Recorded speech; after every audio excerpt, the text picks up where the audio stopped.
नमस्कार, स्वागत है आपका इंडिया डेली में। आपके साथ मैं हूं किरण। बिहार चुनाव के बीच में नेताओं के विवादित बयान से सियासी सरगर्मी और घमासान बढ़ता चला जा रहा है। देखिए कि नया विवाद में ये बयान अब सामने आया कि राष्ट्रीय जनता दल के जो नेता हैं और विधान परिषद के सदस्य हैं मोहम्मद कारी सोहेब, जिसमें वो कह रहे हैं कि महागठबंधन की सरकार आई तो संसद में वक्फ बिल का समर्थन करने वालों को सबक सिखाया जाएगा। सोहेब यहां तक कहते हैं कि अगर तेजस्वी यादव मुख्यमंत्री बन जाते हैं और वो जब बनते हैं तो वक्फ बिल समेत सभी विधेयक फाड़ दिए जाएंगे। पर देखिए यहां पर और परबत्ता विधानसभा सीट से वो प्रचार कर रहे थे आरजेडी उम्मीदवार और वर्तमान विधायक संजीव कुमार के लिए, और वहां पर उन्होंने ये बयान दिया। अब ऐसे में देखिए इस जनसभा को वो संबोधित करने के दौरान इस तरह का विवादित बयान दे देते हैं। फिलहाल उनकी पार्टी की तरफ से या महागठबंधन की तरफ से अभी इसको लेकर के ना कोई प्रतिक्रिया आई ना कोई सफाई, लेकिन ऐसे में बीजेपी ने पलटवार जरूर कर दिया है। देखिए बीजेपी ने यह कहा कि आरजेडी गैर संवैधानिक बयान दे रही है। ये बयान देने वाले नेताओं को चुनाव आयोग जेल में भेज सकता है। तो वहीं नीतीश कुमार ने महागठबंधन और 2005 से पहले आरजेडी के शासनकाल पर जमकर निशाने साधते हुए सोशल मीडिया एक्स पर पोस्ट किया। नीतीश ने अपने पोस्ट में कहा, और देखिए पोस्ट क्या कुछ रहता है, कि अब बिहार विधानसभा चुनाव के समय में कुछ लोग फिर से अपने आप को मुस्लिम समुदाय का हितैषी बताने में जुट गए हैं। ये सब छलावा है, ये जेडीयू की तरफ से कहा जा रहा है। सिर्फ मुस्लिम वर्ग के लोगों को वोट बैंक के तौर पर उनका इस्तेमाल किया जा रहा है। उनसे वोट हासिल करने के लिए तरह तरह के लालच और हथकंडे जो है वो अपनाए जा रहे हैं, जबकि उन्हें किसी तरह की महत्वपूर्ण कोई हिस्सेदारी नहीं दी जा रही है, यानी उसकी तरफ एक प्रयास तक नहीं किया जा रहा है। ये जेडीयू का कहना है। हम लोगों की सरकार में आज मुस्लिम समाज के लोगों को उनका पूरा हक मिल रहा है। बिना किसी भेदभाव के उन्हें हर क्षेत्र में उचित प्रतिनिधित्व मिल रहा है। जबकि पूर्व की सरकारों की बात कर ली जाए तो मुस्लिम समुदाय का इस्तेमाल सिर्फ वोट बैंक के लिए, वोट के लिए किया जाता है और उन्हें कोई हिस्सेदारी नहीं दी जाती है। अब ऐसे में देखिए आपको बता दें कि एनडीए के सभी सहयोगी दलों ने विधेयक का समर्थन किया था। वक्फ विधेयक जो बिल है उसका समर्थन किया था और इंडिया अलायंस ने इसका विरोध किया था। अब आरजेडी की तरफ से यह आया विवादित बयान, जिसको लेकर के सियासी घमासान जो है वो बढ़ रहा है, बढ़ते चला जा रहा है और आने वाले दिनों में ये और ज्यादा तूल पकड़ता हुआ दिखाई देगा। मैं तमाम आए हुए दूर दूर से अक़लियत समाज के लोगों, सभी समाज के लोगों, सभी बातों को भूलो, किसी के बहकावे में नहीं आना है। भाजपा IT से तरह तरह का फैला रहा है, उसमें नहीं जाना है। वक्फ बिल के खिलाफ करने वाले को इलाज करना है। जिन लोगों ने वक्फ बिल का समर्थन किया उनका इलाज करना है। कहां थे ये सारे लोग? ये भाजपाई आज इनके जाल में नहीं फंसना है। जदयू, लोजपा ये सब विरोधी है। ये बिहार है, यूनाइटेड स्टेट्स ऑफ बिहार नहीं है। वक्फ बोर्ड का बिल पार्लियामेंट के द्वारा पास किया गया है। संभल के बोल रहे हैं, गैर संवैधानिक बात ना बोलें। चुनाव आयोग नोटिस ले लेगा, जेल हो जाएगी। तेजस्वी के सामने बोला है ना। ये सब बोलने से, भाईजान पटाने से देश के संविधान के खिलाफ नहीं जा सकते हैं। औकात में रह के बोले बेहतर रहेगा। तो देखिए यहाँ पर कि आरजेडी के विधानसभा के जो पार्षद है मोहम्मद कारी सोहेब, वो बोल में क्या कुछ बोल गए और इसको लेकर के बीजेपी की तरफ से प्रतिक्रिया भी सामने आ गई, सुनाया हमने आपको। और देखिए ये विवादित बयान जो है तूल पकड़ता चला जा रहा है और ऐसे में ये समझिए कि वो ये कह रहे हैं कि वक्फ बिल जो कि संशोधित होकर के आया, फिलहाल वो मैटर कोर्ट में भी है, समझिए इस बात को, उसके बावजूद इसे एक चुनावी मुद्दा जो है वो बनाया जा रहा है। और इसी पर बीजेपी की तरफ से तंज कसते हुए यह कहा गया है कि ये संसद में पेश किया गया बिल है और आप इसको इस तरह से नहीं कह सकते कि फाड़ करके फेंक देंगे। ये एक तरह से असंवैधानिक बातें आप कर रहे हैं, आपको जेल तक हो सकती है। और चलिए चर्चा की हम शुरुआत करते हैं। हमारे साथ भूपेंद्र यादव प्रवक्ता बीजेपी के कुछ देर के बाद जुड़ेंगे, डॉक्टर शिवानंद पुलियारकर जी प्रवक्ता कांग्रेस के वो भी कुछ देर के बाद जो है वो जुड़ेंगे, रंजन सिंह है प्रवक्ता एलजेपी के, वो हमारे साथ जुड़ चुके हैं। सर आपका बहुत बहुत स्वागत है। और doctor Firoz Mansuri national coordinator Pasmanda Muslim Samaj के हैं, वो भी हमारे साथ कुछ देर के बाद जुड़ेंगे। लेकिन सबसे पहले रंजन सिंह आपके पास आते हुए, यहाँ पर ये चुनावी मुद्दा एक संवैधानिक तौर पर पास किए गए बिल को लेकर के बनाया जा रहा है, मैटर कोर्ट में भी है, लेकिन उसके बावजूद इस तरह से जब बयान दिया जाता है तो इसे आप किस तरह से देखेंगे सिर्फ मुस्लिम वोट बैंक पाने के लिए? मैडम गुड मॉर्निंग जी, और सारे आपके दर्शकों को भी गुड मॉर्निंग और छठ पूजा की हार्दिक शुभकामनाएं आपके दर्शकों को और आपको भी। देखिए मैडम, जिस तरीके की चीजें इन्होंने किया, जिस तरह की बात और भाषा का प्रयोग ये कर रहे हैं, ये कहीं ना कहीं जो पासवानदा मुसलमान है, जो गरीब मुसलमान है, आखिर इनको समझना पड़ेगा कि वक्फ बोर्ड का संशोधन ये उन सच्चर कमेटी के सिफारिश का सच्ची तरीके से अनुपालन करना है, जहां पर यह लिखा गया था कि वक्फ बोर्ड संपत्ति के उचित प्रबंधन जो गरीब मुसलमानों के हक के लिए बनाया गया, यह संसद से पारित कानून है। अब इस कानून को अगर इस तरीके से कूड़ेदान में फेंक देना, फाड़ के फेंक देना, कभी संविधान को फाड़ के फेंक देना, कभी माथा को फाड़ के वोट हासिल कर लेना, ये इन लोगों का चरित्र रहा है। ये लोग संसद के संसदीय मर्यादा को समझते नहीं है। ये गरीब मुसलमानों को समझने की जरूरत है कि वक्फ बोर्ड जो बनाया गया है वो उनके हितों के लिए बनाया गया है। उन करोड़ों गरीब मुसलमानों को ये एक सहारा देने का वक्फ बोर्ड है, जहां पर उनके हितों के रक्षा करने के लिए ये संगठन काम करती है। तो उसमें केंद्र सरकार का जो ये पहल है, ये पहल निश्चित रूप से गरीब मुसलमानों को सशक्त और मजबूत बनाएगा। आप जरा सोच लीजिए कि इनकी मानसिकता कैसी है कि जिसके वोट बैंक के दम भरने वाले लोग ये सोचते रहे हैं कि पिछले 55 साल में, आजादी के पिछले 55 साल में इनको मुस्लिम वोट बैंक तो चाहिए था, लेकिन मुस्लिमों के स्थिति और परिस्थिति को कभी बाहर लाकर और इनको समाज के मुख्य धारा से जुड़ने में ये कभी सहयोग नहीं कर पाए। लेकिन देखिए, ये किसी एक पार्टी या सिर्फ महागठबंधन की बात नहीं है। मुस्लिम वोट बैंक तो हर कोई चाहता है, मुस्लिम वोट बैंक तो हर कोई चाहता है, हर कोई उसकी राजनीति करता है। चाहे मैं आपकी पार्टी की बात कर लूं, जेडीयू की बात कर लूं, लेकिन सवाल ये उठता है कि क्या इन्हें कभी कोई ओहदा दिया जाता है? जो एक बैनर पोस्टर जो है अभी रिलीज किया गया था जेडीयू की तरफ से, जिसमें ये लिखा गया कि मल्लाह को लड्डू और मुसलमान को कद्दू, इस तरह से जो एक तंज जो है वो कसा गया। लेकिन क्या वही चीज जेडीयू की तरफ से, गठबंधन की तरफ से जो है वो किया जाता है? देखिए किरण जी, मैं आपको कहता हूं, आप मुस्लिमों पे क्यों केंद्रित है? हम लोग तो मुस्लिम हो या गैर मुस्लिम हो, हम लोग तो सबका सम्मान चाहते हैं।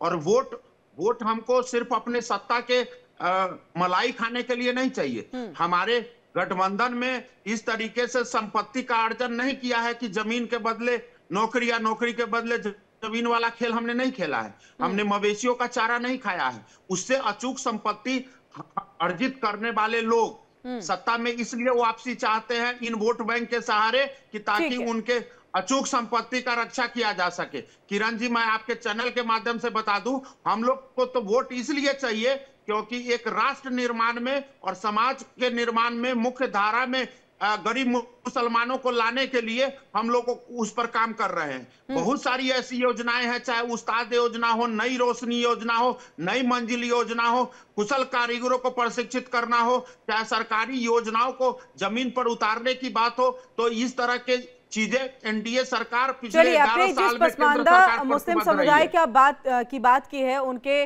जो कोऑर्डिनेटर है वो हमारे साथ जुड़ चुके हैं, डॉक्टर फिरोज मंसूरी जी। आपका भी बहुत बहुत स्वागत है सर। और वहीं हमारे साथ डॉक्टर शिवानंद हुल्लारकर जी भी जुड़ चुके हैं, प्रवक्ता है कांग्रेस के, कांग्रेस का पक्ष रखेंगे। आप दोनों का भी बहुत बहुत स्वागत है। अब डॉक्टर फिरोज मंसूरी जी, सबसे पहले आपके पास आते हुए, आप सुन रहे हैं बिहार का चुनाव है और उसमें मुस्लिम वोट बैंक को साधने की एक पुरजोर कोशिश जो है वो की जा रही है। अब ऐसे में यहाँ पर देखिए, एक विधान परिषद के पार्षद की तरफ से इस बात को कह दिया जाता है कि जो वक्फ बिल है उसको फाड़ करके फेंक दिया जाएगा। नाराजगी है, अलग बात है, कोर्ट में भी मैटर चल रहा है, लेकिन एक संवैधानिक चीज को आप इस तरह से कानून को फाड़ने की बात कहें, पेपर को फाड़ने की बात कहें, ये तो गलत होगा ना। इसके साथ साथ जो बात अभी यहाँ पर कर रहे थे रंजन जी, वो कह रहे थे कि हमने तो सबका साथ सबका विकास का जो है एक लक्ष्य लेकर के हम चले हैं। क्या वो चीजें आप लोगों को दिखाई देती हैं? किरण जी, सबसे पहले तो छठ महापर्व की आप तमाम व्यूअर और हमारे तमाम बिहार के और देश के लोगों को बधाई देता हूं, शुभकामना देता हूं। हमारे यहाँ महापर्व चल रहा है और दूसरी बात कि लोकतंत्र का महापर्व चल रहा है। दोनों जगह पे और इस तरह की बहस को लेके इस पिच पर लाके कुछ भी करना, एक प्रकार के हमारे समुदाय को भड़काने की बात हो रही है। ये फाड़ने, चीरने, काटने, मारने, आप जब चुनाव चल रहा हो और ऐसे सब आप फाड़ने की बात करते हैं तो ये आपके संस्कार को दर्शाता है। सच्चाई ये है कि इस देश में 200 परिवार थे जो वक्फ की जमीन पर कब्जा किए हुआ था, और वक्फ बिल जो आया था वो इस 200 परिवार से उस जमीन को निकाल के इस देश के पसमानदा बहुसंख्यक अर्जाल मुसलमानों को, जो 85% जनसंख्या के एतबार से है और जिसकी जाति गणना में भी स्पष्ट हो गया है कि हम 85% हैं, और वो जो चर्चा कर रहे हैं किरण जी, वो 5% वाले लोग हैं। 5% वाले को लगता है कि ये 10 लाख एकड़ जमीन जो था वो हमारे हाथ से निकल रहा है, और केंद्र की सरकार और माननीय नीतीश कुमार जी ने आज वक्फ को समर्थन देकर इसी बात को साबित किया कि 10 लाख एकड़ जमीन को वहां से निकालकर जो गरीब गुरबा है, क्योंकि वक्फ क्या है, ये अल्लाह का दान है, और दान किसके लिए है, गरीब के लिए है। और गरीब इस देश में कौन है, पसमानदा, अर्जाल, फटाहाल, पसमानदा, वस्ती, मुसलमान है। इससे शोषित मानव के लिए केंद्र की सरकार ने चिंता की। मैं समर्थन नहीं कर रहा हूं, वक्फ के कुछ मुद्दे ऐसे हैं जैसे वक्फ बाय यूजर, बहुत सारे ऐसे कानून हैं जिससे मुझे, हमारे लोगों को भी आपत्ति है, लेकिन ये विमर्श का विषय है, डेमोक्रेसी है। जब कोई बिल आता है, हमको असहमति होती है तो हम पार्लियामेंट में जाते हैं, फिर वहां पर हम डिबेट करते हैं और फिर इसका संशोधन करते हैं। चूंकि ये अंतिम बिल नहीं है, हम संशोधन कर सकते हैं। वक्फ यूजर को लेके जनता दल यूनाइटेड की भी कुछ असहमति है, वहां पर लगातार बातचीत चल रही है। पसमानदा मुस्लिम समाज भी लगातार जनता दल यूनाइटेड और हमारे एनडीए के सरकार के साथ कांटेक्ट में है। लेकिन ये कहना कि फाड़ देंगे, ये तो वही बात होगी ना। याद होगा कि एक समय में राहुल जी बिल को फाड़ दिए थे, जिसका नतीजा है कि लालू जी जेल चले गए। तो मैं समझता हूं कि इस तरह के बचकानी बयान को नहीं देनी चाहिए थी। और तब जब बिहार में यह तय हो गया है कि सवर्ण मुसलमान 5% है और रेस्ट जो है वो पसमानदा अर्जाल मुसलमान है 17.78 में, तो ऐसे समय में हमारा जो पसमानदा अर्जाल मुसलमान है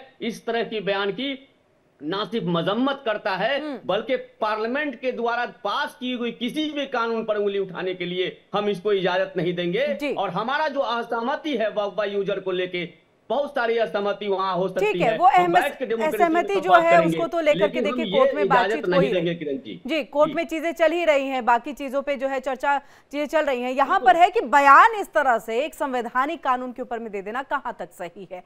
हमारे साथ भूपेंद्र यादव जी भी जुड़ चुके हैं, बीजेपी के प्रवक्ता हैं, आपका भी बहुत बहुत स्वागत है। आपके पास मैं आऊं भूपेंद्र जी, लेकिन उससे पहले डॉक्टर शिवानंद हुल्लारकर जी आपके पास आते हुए, आप जिस मुस्लिम समुदाय को खुश करने की कोशिश में हैं, ऐसा नहीं लग रहा है कि उनको नाराज भी आप करते चले जा रहे हैं? क्योंकि पसमानदा समुदाय के ही यहाँ पर देखिए कोऑर्डिनेटर बैठे हैं, वो ये बता रहे हैं कि किस तरह से जो है अगर हमें नाराजगी है, हमें कुछ कमी लग रही है, हम जा करके बातचीत करेंगे, लेकिन ये फाड़ देना, हम सबक सिखा करके रहेंगे, क्या लग रहा है ये सब चीजें सही हैं? हम बता करके रहेंगे, क्या ये धमकी क्यों आ रही है? पूरा पैनलिस्ट को नमस्कार। देखिए, छठ पूजा के बहुत बहुत बताए हो सब पूरा पैनलिस्ट को और किरण जी को और मेरे मित्र पैनल में बैठे सब पार्टियों को नमस्कार। देखिए, जिस तरह से बीजेपी, आरएसएस, जो अलीबाबा चाली चोर पार्टी इतने लोग लेके बैठे हैं, वक्फ बोर्ड की इतना प्यार क्यों है इनको? क्योंकि अदानी को पूरा जमीन देना है, बंजारा हिल का 9 लाख एकड़ जमीन अदानी को देना है। इसलिए ये लोगों ने कूटनीति कर रहे। आज भी अंबानी का एंटीलिना पैलेस, आज भी वक्फ बोर्ड की जमीन पे सुप्रीम कोर्ट में मैटर चल रहे हैं। दूसरी बात सर, मैंने तो आपको ये पहले भी कहा डॉक्टर शिवानंद जी, अगर इसको लेकर के सबूत है तो आप दे दीजिए ना, आप पुलिस में दे दीजिए, आप सरकार को दे दीजिए, तो मामला जब सुप्रीम कोर्ट में, तो यहाँ उठा करके क्या करेंगे सर, आप बताइए। अरे वक्फ बोर्ड का भी सुप्रीम कोर्ट में मैटर है, अपने मैटर है ना, तो मैटर है ना, तो मैं क्या कह रही हूँ, जब चीजें जब मामला सुप्रीम कोर्ट में है तो उसको चुनावी मुद्दा क्यों बनाया जा रहा है? मेरा तो यही सवाल है। अच्छा सुनिए किरण जी, सुनिए, आज छठ पूजा है, शांति से हम बात करेंगे, कोई इसमें इश्यू करना ठीक नहीं है। तो सर आप सीधे बात करेंगे, इस बात को तो प्रॉमिस में कह दीजिए आप। जी किरण जी, देखिए, वक्फ बोर्ड का बिल, आरजेडी का जो मोहम्मद एमएलसी ने जो जिस तरह से कहा है, उसका निजी भी वक्तव्य हो सकता है, इसमें कांग्रेस का कोई निधि नहीं, क्योंकि सुप्रीम कोर्ट में मैटर है, इसमें कोर्ट ऑफ कंटेम्प्ट हो सकता है, इसलिए हम संभाल के बात कर सकते हैं। नंबर 1। नंबर 2, हमेशा बीजेपी अलीबाबा चाली चौर पार्टी हमेशा राजनीति करते हो, मस्जिद के नीचे जैसे मंदिर ढूंढना, मंदिर और मस्जिद करना, ये कब तक करेंगे? युवा युवती को रोजगार की बात करो। आज पलायन इतना हो रहे, बोल रहे उधर अमित शाह जी बोल रहे कि अरे बाहर के बांग्लादेशी बहुत घुसपैठी हुआ है। अरे घुसपैठी हुआ है तो फिर बांग्लादेश के प्राइम मिनिस्टर को नरेंद्र मोदी काय के लिए संभाल रहे इंडिया में? हकल दो उसको, निकल दो। अब वो प्राइम मिनिस्टर कहाँ है? अब तो नहीं है ना किरण जी, लेकिन क्यों अब तो नहीं है ना। जब वो देश छोड़ के आई तो वो तो प्रधानमंत्री के पद से इस्तीफा दे करके आई हैं। फिर वो दोस्त हो जाती हैं भारत के साथ। बांग्लादेश का जो सर रिश्तों पे कटाक्ष नहीं करिए। आपको पता है कि वसुधैव कुटुंबकम का चीजें हम लेकर के चलते हैं। मुझे लगता है कि कांग्रेस भी इस बात को मानती है। अब ऐसे में हम अपने सहयोगी देश, अच्छे दोस्त को किस तरह से ऐसे छोड़ देंगे? शेख हसीना आई, ठीक है, उनको, वो प्रधानमंत्री नहीं है। अच्छा किरण जी, देखिए दूसरी बात, SRA के नाम पे होट चोर गद्दी चोर 14.5 लाख आज भी घुसपैठी होट करके इस तरह से कूटनीति कर रहे हो। उसमें चिराग पासवान जी मेरे मित्र है, वो भी जिम्मेदारी है। मैं अभी भी मौका है चिराग पासवान जी का, जिस तरह से सीताराम मांझी बीजेपी डॉक्टर शिवानंद जी, एक सवाल, उसके बाद मैं भूपेंद्र जी के पास जाऊंगी। लेकिन किरण जी, गुड न्यूज ये है, इंडिया गठबंधन जीतने जा रहे, युवा युवती को रोजगार दे रहे, माई योजना 2500 दे रहे, साल में हम 30,000 दे रहे। इन्होंने बिहार के माता बहनों लेकिन सर मुस्लिम को वो जगह नहीं दे रहे हैं ना जो देना चाहिए था। और ये इसको लेकर के जेडीयू ने एक पोस्टर बनाया, उसी पोस्टर पे मैं सवाल पूछना चाह रही थी। क्या सुनिए ना किरण जी, नेशनल चैनल पे आज बोल रहा हूँ, माइनॉरिटी भी डिप्टी चीफ मिनिस्टर बनेगा इलेक्शन के बाद 100%। मैं ब्रेकिंग चलवा दूं कि दो डिप्टी सीएम होंगे महागठबंधन के? ब्रेकिंग चला दो। हाँ चला दीजिए, 100% बनेगा। एक आपके मुस्लिम समुदाय के होंगे और दूसरे बनेगा मुकेश सहनी होंगे। नाम उजागर कर सकते, बताइए, मैं ब्रेकिंग न्यूज चला दूं सर। नहीं, नाम हम इतना जल्दी डिस्क्लोज नहीं कर सकते। ये तो देखिए राजनीति का मामला है, इसमें नेशनल चैनल पे बैठ के ज्यादा ये नहीं है। इलेक्शन के बाद चिराग पासवान जी, नीतीश कुमार जी, चंद्रबाबू नायडू जी, एकनाथ शिंदे जी, अजीत पवार जी और जयंत चौधरी जी पूरी तरह से इंडिया गठबंधन में हो जाएंगे।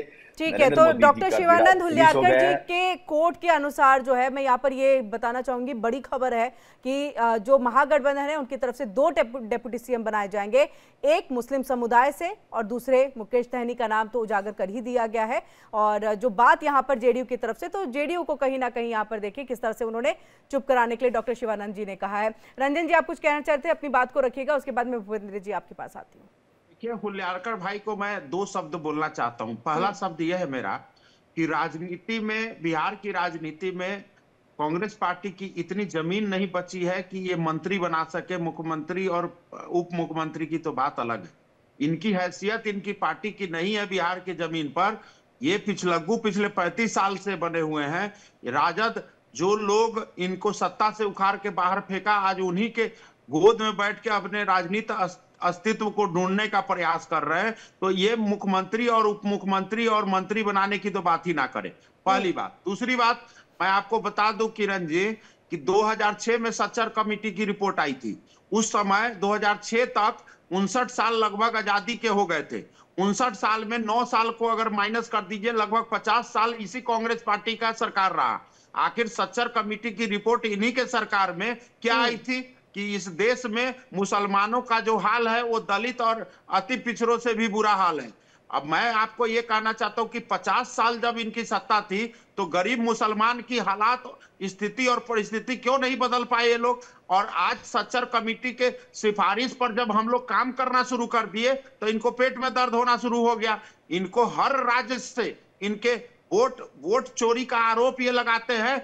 असलियत तो ये है कि ये जो दलित और मुस्लिम का जो ये कांग्रेस पार्टी वोट बैंक बनाकर पूरे देश में सत्ता की मलाई खा रहे थे, इनका राज्यवार अगर देख लीजिए तो हर राज्य से मुस्लिम वोट बैंक इनसे खिसक चुका है। ठीक है, लेकिन रंजन जी एक मुद्दा तो छीन लिया ना भूपेंद्र जी आपके पास। ये उसी अमरलत्ती के पौधे की भूपेंद्र तरह है। जी, एक जो मुद्दा था एक तरफ में कि मल्हा को लड्डू और मुसलमान को कद्दू, तो ये मुद्दा तो डॉक्टर शिवानंद जी ने छीन लिया। पार्टी को ठीक है रंजन जी, और उन्हीं के गोद में बैठ के ये हर राज्य में ठीक है रंजन जी। भूपेंद्र जी काफी देर से हैं जी। जी ऐसा है कि हमारे हुलियालकर भाई जो है ना, इनका जानते हैं कांग्रेस का क्या हालत है किरण जी। इनका मुंह है गाय वाला, पेट है बाघ वाला।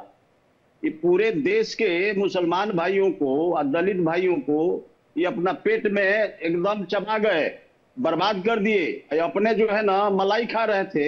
55 सालों से इनकी देश पर शासन थी और बिहार के अंदर में 35 सालों से इनकी शासन थी। ये कहां भाग कर गए थे? काहे नहीं मुसलमान भाई को मुख्यमंत्री या डिप्टी सीएम बनाते रहे? क्यों ये जो है ना अपने लोगों को बनाते रहे? ये क्या बात करेंगे? इनका नैतिक अधिकार नहीं इस सब चीजों पर बात करने का किरण जी। अब मैं आता हूं बिहार पर। हमारे जो बिहार के राजद के ट्रेंड बदल गया। पहले वाली राजद जो थी, क्राइम का जनक और अपहरण उद्योग का जनक माने जाने वाले हमारे आदरणीय लालू प्रसाद जी का बिहार के अंदर में नया अवतार के रूप में आदरणीय तेजस्वी जी ने ट्रेंड को बदल दिया। जानते हैं क्या? ठीक है शिवानंद जी, डॉक्टर शिवानंद जी, नहीं आप भी कंटिन्यू करिएगा। वो कुछ वीडियो दिखा रहे सर, आपसे हम पूछेंगे इस बारे में आप क्या दिखाना चाह रहे हैं। आप अभी इसको हटाइए जी। भूपेंद्र जी कंटिन्यू करिएगा सर। ऐसा है, मैं किरण जी बता दूं कि एक ट्रेंड चल रहा है। नए अवतार में आदरणीय तेजस्वी जी आए हैं, गाना चलवा रहे हैं। वो जदू वंश को मटिया मेट तो कहिए दिए, मुसलमान भाई को भी मटिया मेट करने के फिराक में जानते हैं कैसा गाना बजवाते हैं? फुहर गाना। ये इनके यहाँ ट्रेंड पर है गाना कि आवे दे भैया के शासन में पिस्टल कट्टा सटा के उठा ले बोंगे। ये स्थिति आ गई है बिहार के अंदर में। ये सोमालिया बनाना चाहते हैं ये लोग मिल करके रे भाई। और इन्हीं का एमएलसी शोएब मलिक, शोएब वो क्या बोला कल? बोला कि जो वक्फ बोर्ड बिल जो पारित हुआ है संसद के द्वारा, उसको हमारी सीएम जब बनेंगे हमारे तेजस्वी जी, तो उसको हम लोग जो है ना कूड़ादान में फेंक देंगे, उसको खत्म कर देंगे। देखिए ये लोग कितना पढ़ा लिखा लोग है। ये लोग बिहार को सोमालिया बनाने के फिराक में। किरण जी, एक संवैधानिक पारित किया हुआ कानून को जब ये लोग नहीं मानता है, और इन्हीं की कांग्रेस की राहुल गांधी जी और ये जो है ना ये तेजस्वी जी बिहार के अंदर में कहते हैं कि अरे भाई संविधान खतरा में है। तो संविधान तो खतरा में ही लोग किए हुए हैं कि बिहार की जदू वंश खास करके मुसलमान भाइयों को। ठीक है, बिल्कुल सही डॉक्टर शिवानंद जी। आप लोग जो संविधान की प्रति लेके घूमते हैं उसी के खिलाफ अगर बयानबाजी आने लगे तो आप लोग को तो स्टेप उठाना चाहिए, कठोर कदम उठाने की जरूरत होनी चाहिए। और ये इस तरह एक मिनट सर, जो और बाकी भूपेंद्र जी ने कहा कि आप लोगों का नारा और वो जो गाना है अभी चुनाव के लिए, ये कितना सही है? क्या इस तरह से चुनाव जीता जाएगा? और ऐसा नहीं लग रहा है कि महागठबंधन में आके कांग्रेस की साख थोड़ी गिर भी गई है? बताइए सर, वीडियो में आप क्या दिखा रहे हैं, बताइए। गद्दी चोर, वोट चोर। Narendra Modi ji 89 member of parliament को वोट चोरी करके गद्दी पे बैठा है। 1 मिनट भी गद्दी पे बैठने का अधिकारी नहीं है। और छोटे छोटे बच्चे भी वोट चोर, गद्दी चोर बोल रहे हैं। और संविधान का सबूत होता है। अरे किरण जी, संविधान जलाने वाले बीजेपी आरएसएस रामलीला मैदान में संविधान जलाने वाले लोग यहाँ नेशनल चैनल पे बैठ के संविधान की बात कर रहे हैं। संविधान के 400 पार आपको भगवान ने तो सबक सिखा दिया। संविधान के बारे में आर्टिकल 325 में क्या लिखा है भूपेंद्र जी? आप बताइए। जिस तरह से संविधान का अपमान किया तो सबक आप लोग सबको भी मिलेगा। फिर रखने का अधिकार है डॉक्टर शिवानंद जी, तो सबक आप लोग को भी मिलेगा। फिर तो आपके हिसाब से अगर मैं देखूं तो शोएब जी के कहने का मतलब है कि फिर तो सबक आप लोग को भी मिलेगा। संविधान का अपमान किया उन्होंने, संवैधानिक तौर पर आने वाले कानून का अपमान हुआ, कोर्ट में चल रहे मैटर का अपमान हुआ। किरण जी, आरजेडी एमएलसी ने जिस तरह से उन्होंने बात किया उसका वीडियो काट के दिखा रहे, वैसा नहीं सर, कोई काट के नहीं दिखा सर। ये आप लोगों की ना नियत आदत हो गई है किरण जी। दिखाइए, मैंने अभी सुनाया, हम चाहेंगे कि सुनाया जाए, डॉक्टर शिवानंद जी को सुनाया जाए। उन्होंने चलाइए, उन्होंने क्या बोला है, शोएब ने क्या कुछ कहा है, सुनाया जाए। मेरे पास पूरा वीडियो है किरण जी। बिल्कुल सर, जितनी जरूरत होती है उतनी सुनाई जाती है सर, जितना जरूरत है उतना ही। दूर से अक़लियत समाज के लोगों, सभी समाज के लोगों, सभी बातों को भूलो, किसी के बहकावे में नहीं आना है। भाजपा IT सेल तरह तरह का फैला रहा है, उसमें नहीं जाना है। वक्फ बिल के खिलाफ करने वाले को इलाज करना है। जिन लोगों ने वक्फ बिल का समर्थन किया उनका इलाज करना है। कहां थे ये सारे लोग? ये भाजपाई आज इनके जाल में नहीं फंस रहा है। जदयू, लोजपा, ये सब सुना आपने सर कि जिन्होंने समर्थन किया उनका इलाज करना अब धमकी दे रहे हैं। किरण जी बात तो सुनिए। उन्होंने ये बोला है चिराग पासवान जी, नीतीश कुमार जी और बीजेपी को चुनाव में सबक सिखाना है, मुस्लिम वोट इस चुनाव में नहीं सर, आप तोड़ मरोड़ रहे हैं। उन्होंने ये कहा जिसने भी वक्फ बिल का समर्थन, सर सुनिए मेरी बात, तोड़िए नहीं सर। बोर्ड के अगेंस्ट में ये लोगों ने वक्फ बोर्ड के समर्थन में जिसने भी समर्थन किया है उनको सबक सिखाना है, उनको सबक सिखाना है। आप एक संविधान से या संवैधानिक तौर पर नियम कानून लाया गया, आप उसके अगेंस्ट बोल रहे हैं, इसका मतलब क्या है? किरण जी रंजन जी और बीजेपी प्रवक्ता ने क्या बोल रहे थे? इन्होंने संविधान को फाड़ के फेंको, कुछ भी झूठ बोल रहे हैं नेशनल चैनल पे। एक कौन सा कहा बोला है? बोले किरण जी, उन्होंने कौन सा बोला है? हम तो रुक गए क्योंकि समय की कमी है, समय की कमी है, वरना फाड़ के फेंक देंगे, ये भी बोला है। हम चाहेंगे कि पूरा सुनाया जाए। किरण जी मेरे पास पूरा वीडियो है। चलिए भूपेंद्र जी सर सुनिए, बातों को तोड़िए नहीं सर। मैं आपको पर्सनली भेज दूंगी। किरण जी मैं बता दूं, उलवालकर भाई जो बोल रहे हैं कि वोट छोड़ गद्दी छोड़, तो यहाँ जानते हैं बिहार में क्या चल रहा है? इन्हीं के कांग्रेस के जितने जो है ना कद करता है, बिहार के धरती पर बैठ करके कह रहा है कि टिकट छोड़ बिहार छोड़। ये स्थिति आ गई है इनके यहाँ। देख लीजिए, एक दलित का बेटा राजेश राम को आजादी के बाद जब मौका मिला इस देश को जो है ना इनके यहाँ प्रदेश का अध्यक्ष बनने का, तो यही आदरणीय लालू प्रसाद जी ने हवाई अड्डा पर उनको पिटवाया, यही आदरणीय लालू प्रसाद जी ने उनका सदन में पिटवाया, वहां पर इनका आश्रम में। उसके बाद में जो है ना क्या किए, उससे भी मन नहीं भरा ये लोग दलित विरोधी को, तो ये क्या किए कि कुटुंबा से जहां खड़े हैं हमारे राजेश राम जी बिहारी इनका जो अध्यक्ष है, वहां से आदरणीय लालू प्रसाद जी ने एक राजद का कैंडिडेट उतार दिया। और ये लोग दलित विरोधी, पिछड़ा विरोधी क्या बात करें? ठीक है डॉक्टर फिरोज जी, ठीक है, वक्त की कमी है सर। मैं डॉक्टर फिरोज जी और रंजन जी के पास भी 30। देखिए किरण जी, सच्चाई ये है कि ये पूरे मुद्दे को भटकाना चाहते हैं। सच्चाई है कि महागठबंधन पकड़ में आ गई है। इन्होंने जो प्रेस कॉन्फ्रेंस किया था ना, उन्होंने 0.001551% जो खुद कहता है कि सन ऑफ मल्ला है, वो अति पिछड़ा का बेटा भी है, सन ऑफ मल्ला खुद कहता है, उनको इन्होंने डिप्टी सीएम बनाया। और जो मुसलमान 76% महागठबंधन को वोट देता है, उस मुसलमान को इन्होंने डिप्टी सीएम बनाने की हिम्मत नहीं जुटाई। ये सोची समझी साजिश के तहत कारी शुएब को आगे बढ़ाया गया है, क्योंकि इनको पता है कि अब पसमानदा अरजाल मुसलमान को डिप्टी सीएम इनको बनाना पड़ेगा। चूंकि वोट हमारा है तो राज इनकी कैसे हो जाएगी, और इसलिए पकड़ा गए हैं। दूसरी बात मैं बता देता हूं कि कल आधिकारिक बयान है लोजपा के प्रवक्ता का, उन्होंने कहा है कि बहादुरगंज से हमारा कलीम अंसारी खड़ा है, और अगर एनडीए की तरफ से अगर हमारा होगा तो डिप्टी सीएम ये होगा। मैं तो कहता हूं कि महागठबंधन के लोग माफ कीजिएगा, इस चर्चा को हम और आगे नहीं बढ़ा पाएंगे। डॉक्टर शिवानंद जी बहुत बहुत शुक्रिया, रंजन जी बहुत बहुत शुक्रिया, डॉक्टर फिरोज जी बहुत बहुत शुक्रिया, भूपेंद्र जी आपका भी बहुत बहुत शुक्रिया हमारे साथ जुड़ने के लिए। रुक रहे हैं छोटे से ब्रेक के लिए। इंडिया डेली अब आपके स्मार्ट टीवी पर भी मौजूद है। इंडिया डेली 24/7 अब आप इन सभी प्लेटफॉर्म्स पर लाइव देखें।